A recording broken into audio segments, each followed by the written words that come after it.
Introdução do resumo do livro Viva Antes que Você Morra, de Daniel Kolenda.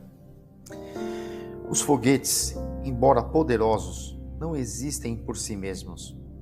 Eles são projetados para impelir algo que é maior que eles. Sua glória está em se esgotarem por um propósito superior. É a nave e a sua missão que dão significado à existência do foguete. Sua vida em uma manchete. A maioria de nós nunca terá sua morte anunciada no noticiário da noite, mas apenas imagine por um minuto se isso acontecesse. A cobertura da sua morte e falando sobre a importância da tua vida. Imagine que eles tivessem de colocar toda a tua existência terrena em uma notícia de uma frase ou em uma manchete de primeira página. O que ela diria? O que você iria querer que ela dissesse? Que propósito faria toda a sua vida ter valor para você? Se você der ouvidos à sabedoria do bem-estar pessoal que impera na sociedade atual, pode passar a acreditar que o objetivo principal da vida é encontrar a felicidade e o sucesso neste mundo. A realidade é que, por mais dinheiro que ganhe, seja quem for que conheça, e por mais notoriedade que receba, tudo isso é muito insignificante por si só.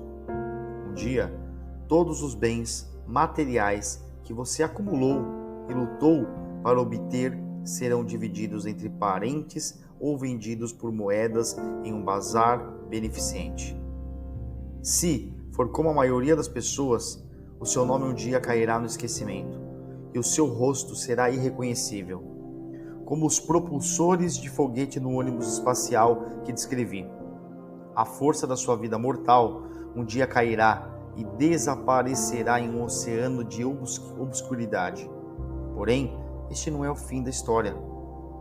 Com as nossas mãos mortais, podemos ajudar a construir o reino eterno de Deus. Precisa entender que o propósito da sua existência não é alcançar a própria felicidade ou sucesso. Você não é o ônibus espacial da minha metáfora. Você é o propulsor do foguete. Seu papel é fazer avançar uma causa maior do que você. As ondas que a sua vida produz continuarão a impactar o mundo para melhor ou para pior, muito além da sua existência terrena. Mas a sua vida só será significativa na medida em que propulsionar essa causa maior para frente. Perca a sua vida e a encontre-a. Deus enterra os seus trabalhadores, mas prossegue com sua obra. Os irmãos Wesley estão mortos há muitas gerações, mas o reino eterno de Deus ainda está avançando. E a pequena parte que eles realizaram nessa iniciativa divina torna suas vidas valiosas e significativas.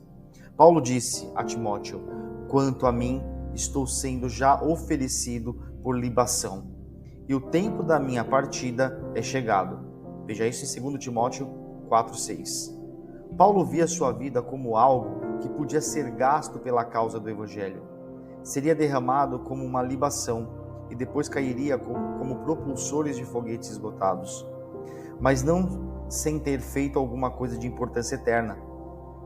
Com a sua vida mortal infinita, ele ajudou a fazer avançar o reino eterno de Deus. Esse conhecimento deu a Paulo completa satisfação. Todos estão gastando suas vidas e queimando o combustível finito que lhes foi dado, mas a maioria pensa muito pouco no motivo pelo qual está vivendo. Para que você está vivendo? Para que você está vivendo?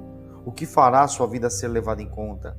O que você está fazendo avançar com o seu tempo, sua energia, suas finanças e sua paixão? Jesus disse: quem quiser, pois, salvar a sua vida, perdê-la-á. E quem perder a vida por causa de mim e do Evangelho, salva-la-á. Veja em Marcos 8,35. Se quer mesmo que a sua vida seja levada em conta, só há uma maneira de fazer isso acontecer. Você precisa abrir mão dela. Precisa derramá-la a serviço daquele que lhe deu a vida em primeiro lugar. Salvo para servir.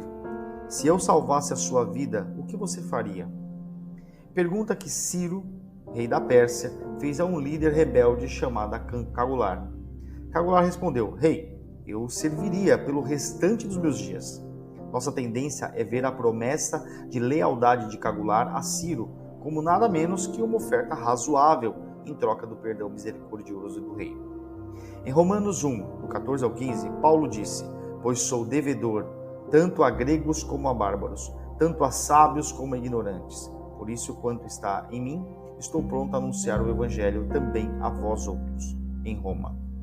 Para ele, pregar o evangelho aos gentios não era uma condescendência caridosa. Era a única reação apropriada que ele poderia ter à maravilhosa graça e misericórdia de Deus. Paulo entendia que ele havia sido salvo para servir. Paulo seguiu em frente, dizendo aos romanos que eles também deveriam se apresentar a Deus como sacrifícios vivos, e depois acrescentou: "o que é o vosso culto racional." Veja isso em Romanos 12:1. Em outras palavras, isso não é um favor generoso que estão fazendo a Deus. Ele os comprou e os redimiu com o sangue do seu Filho. Ele os libertou do pecado e do cativeiro. Ele os abençoou com toda sorte de bênçãos nos lugares celestiais em Cristo. Diante do que Deus fez por vocês, o seu serviço recíproco a Ele é apenas racional. Vocês foram salvos para servir. Constrangido pelo amor. Quem me dera beber a água do poço que está junto à porta de Belém, suspirou o rei Davi. Veja isso em 2 Samuel 23:15. Quando 3 soldados ouviram por alto o pensamento desejoso do rei, pegaram suas espadas e desapareceram na noite. Eles não haviam recebido ordens para agir e não tinham obrigação de fazer aquilo, mas foram impelidos por uma força mais convincente do que qualquer chamado ao dever: o amor pelo seu rei. Foi isso que os constrangeu a invadir o acampamento dos filisteus, retirar água e levá-la para Davi. Davi ficou tão tocado com essa proeza que não conseguiu beber a água. Em vez disso, ele a derramou perante o Senhor. Não foi o risco que eles haviam corrido que o impressionou. A morte era um fato real e esperava-se que os soldados arriscassem suas vidas, mas aquilo era diferente. Eles não fizeram aquilo por Israel, por Judá, pela guerra ou mesmo pela batalha. Aquilo foi uma oferta pessoal a Davi e certamente o presente mais caro que este rei jamais receberá. Depois que Jesus ressuscitou dos mortos, ele descobriu que Pedro havia voltado à sua velha ocupação, pescar. Depois de fazer o café da manhã para Pedro, Jesus apontou para um dos peixes e fez esta pergunta: "Simão, filho de João, você me ama mais do que estes?" Disse ele: "Sim, Senhor, tu sabes que te amo." Disse Jesus: "Cuide dos meus cordeiros." Veja isso em João 21:15. Observe que Jesus não disse: "Pedro, você ama os meus cordeiros? Então, cuide dos meus cordeiros." Em vez disso, Jesus perguntou: "Pedro, você me ama?" O ministério de Pedro às ovelhas precisava ser motivado primeiramente pelo seu amor a Cristo e não pelo seu amor às ovelhas. Você ama Jesus? Esta é a verdadeira pergunta. E isso deve ser o suficiente para nos impelir a derramar as nossas vidas a serviço do nosso Rei. Esta é a ambição que reina suprema sobre todas as outras, inclusive o desejo de fazer avançar o reino de Deus, edificar o povo de Deus, ou mesmo alcançar um mundo perdido e moribundo. A primeira e a melhor motivação que qualquer pessoa pode ter é simplesmente o amor. O amor por aquele que nos amou tanto que derramou suas lágrimas, seu sangue e sua vida por nós. Quando recebemos o dom da vida de Jesus, que lhe custou sua própria vida, como poderíamos gastá-lo perseguindo as nossas próprias ambições, desejos e gratificação? Deus nos livre disso. Em reverente assombro e profundo amor, somos constrangidos a derramar as nossas vidas diante dele como uma libação, sem reter nada, dando tudo o que somos a serviço do único Rei que reinará para todo sempre.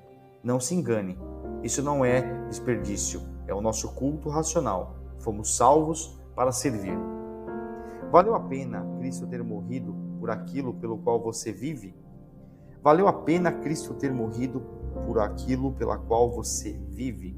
Não fomos salvos para sermos enfeites decorativos, lustrosos, sentados na prateleira de Deus, ocupando espaço no céu por toda a eternidade. Fomos salvos com um propósito, e a realização desse propósito é a única reação aceitável que podemos ter ao grande presente da salvação que recebemos. Você foi salvo não pela causa da salvação, mas você foi salvo para servir. Talvez sinta o desejo de responder oferecendo a sua vida como um propulsor de foguete, para impelir o reino de Deus à frente, mas não tem certeza por onde deve começar.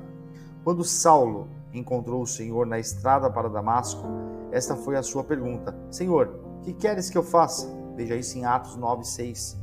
E é aí que a nossa jornada começa, com uma simples pergunta. A pergunta não é o que eu quero fazer com minha vida, mas o Senhor, o que tu queres que eu faça com a minha vida? Descobrir a vontade de Deus para a sua vida não tem a ver com determinar o que você quer, mas o que Ele quer. É uma busca espiritual da máxima importância e o Espírito Santo precisa guiá-la. Convido a iniciar essa jornada fazendo a seguinte oração por direção e orientação. Pai Celestial, apresento-me a Ti hoje como um sacrifício vivo, porque entregaste o Teu Filho por mim. Entrego-me a Ti inteiramente. Este é o meu culto racional. Entrego os meus sonhos e desejos aos Teus pés e peço que a Tua vontade seja feita em minha vida. Usa as minhas mãos mortais para construir o Teu reino eterno. Usa a minha vida para fazer avançar os Teus propósitos. Em nome de Jesus. Amém.